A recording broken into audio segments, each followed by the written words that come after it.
If these claims about Donald Trump and the hookers were true, then why didn't the Democrats use them during the election? It's also rather curious that BuzzFeed chooses to go the way of Gawker the day after rumours began to circulate via Anonymous that the Trump administration has asked allegedly the Russians for any information they might have on George Soros, with a view to pressing criminal charges. Add to this the latest FBI release, the Charles Ortel investigation of the Clinton Foundation, and the disappearance of Eric Braverman, and if you wish to look a little wider, the Al Jazeera story about Jews supposedly running the British government. But back to Trump. It is standard practice these days that newspapers avoid the libel laws by having the story broken on a website. They can then claim that they are reporting on the reporting, and therefore cannot be held liable. It is also standard that the reporting doesn't report the gory details, but hints at how gross the action is, leaving the reader to use their imagination. Out of interest, I went to check if all the papers were running the story, and by mistake ended up looking at the Sun. No, not the current Bun of page 3 fame, but the Nigerian Sun. And they had a story that caught my eye. Donald Trump is to attend Nigeria's gas and oil roadshow when it visits the US. Link below. Those following the antics of pipeline barons will be well aware that the original plan was to run the gas and oil from Nigeria across the Sahara into Algeria, but that ran into trouble due to Islamic terrorism. Odd how that works, isn't it? And the new scheme is to run the pipeline up the west coast of Africa through Morocco and into Spain. Link below. Morocco, I hear you say. I'm sure I've heard that name before. Well, yes, you have. Last year, even the liberal press was criticising Hillary Clinton for accepting donations paid to the Clinton Foundation by the King of Morocco. And for those with a longer memory, you may recall that Morocco was one of those countries in the extraordinary rendition programme during the Bush era, and that it was subject of allegations of extreme torture of the prisoners. Link below.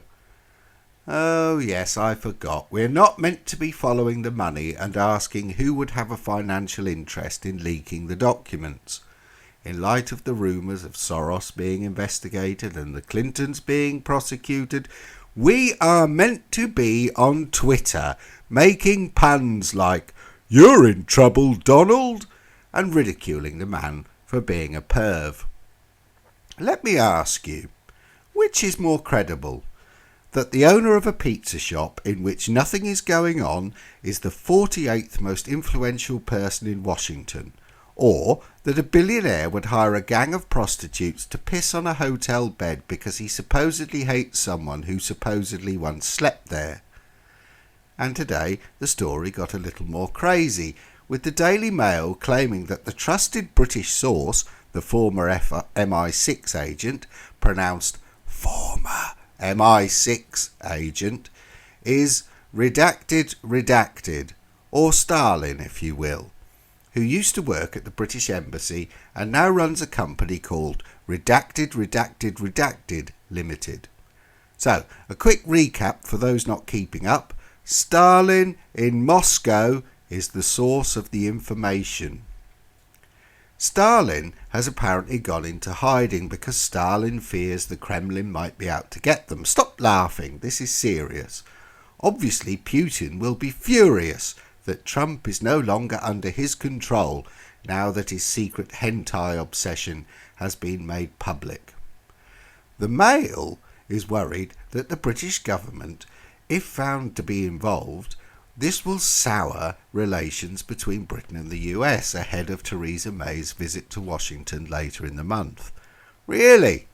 So holding a debate in Parliament as to whether or not to ban Trump from the country, and Theresa May making a fool of herself at the weekend by calling Trump's 2005 jokey grab 'em by the pussy comments unacceptable, that's all fine. but it might be considered beyond the pale if the British government is implicated in putting it about that Trump hires prostitutes to dampen the mood in a hotel suite. But quite why the British government is getting dragged into this is not clear.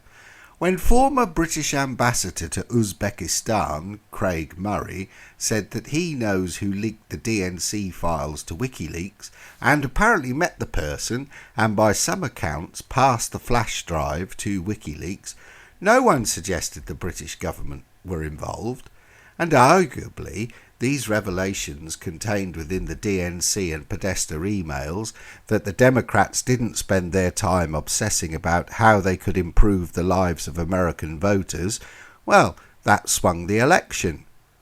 At which point I will have to go back and edit and redact what I've already written, as according to Guido Fawkes, the Ministry of Defence and Security Media Advisory Committee has issued a D notice, meaning that the source cannot be named and I could be thrown in jail if they find out I'm passing on what I have read on the Daily Mail website.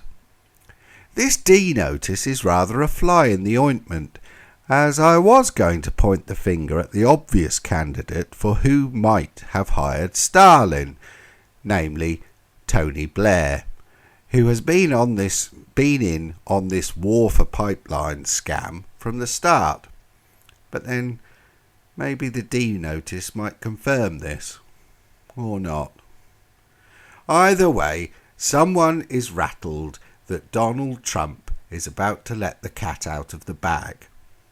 Right, I'm off to Pornhub to carefully check the Donald Trump video, Trump blows well-hung Mexican, for signs of reality.